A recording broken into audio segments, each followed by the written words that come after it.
భవిష్యత్తులో రాజవంశాలు.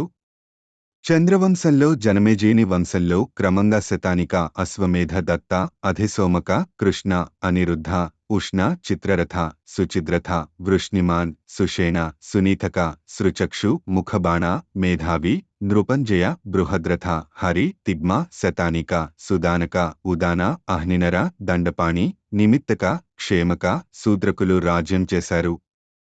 రుద్రదేవ.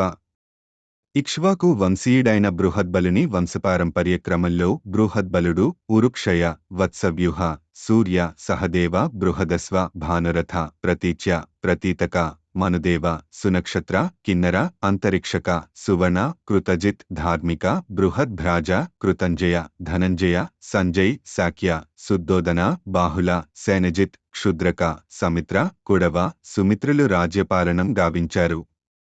ఇక మగధ వంశంలో క్రమంగా జరాసంధ, సహదేవ, సోమాపి, శృతస్రవ, ఐతాయు, నరమిత్ర, సుక్షత్ర, బహుకర్మక, శృతంజయ, సేనజిత్, భూరి, శుచి, క్షేమ్య, సువ్రత, ధర్మ, శశ్రుల, దృఢసేన, సుమతి, సుబల, నీత, సత్యజిత్, విశ్వజిత్, ఇషుంజేలు పరిపాలకులైనారు. జరాసంధుని అసలు పేరు బృహద్రథుడు కాబట్టి వీరికి బార్హద్రథులని పేరు. వీరి తరువాత వారిలో ముందు ముందు అధర్మం, శూద్రత్వం ఎక్కువగా ఉంటాయి. సాక్షాత్తు అవ్యయుడైన నారాయణుడే స్వర్గాదిలోకాలను రచించాడు. ఆయనే 3 పేర్లతో సృష్టి, స్థితి, లయలను గావిస్తాడు. ప్రళయం నైమిత్తికమని, ప్రాకృతమని, ఆత్యంతికమని 3 విధాలు. ప్రళయకాలం వచ్చినప్పుడు భూమి నీటిలో, నీరు తేజంలో, తేజం గాలిలో, గాలి నింగిలో, నింగి అహంకారంలో, అహంకారం బుద్ధిలో, బుద్ధి జీవాత్మలో, చివరగా ఆ జీవాత్మ అవ్యక్త పరబ్రహ్మ పరమాత్మలో విలీనమైపోతాయి. ఏకమాత్ర నిత్యుడా పరబ్రహ్మ ఒక్కడే.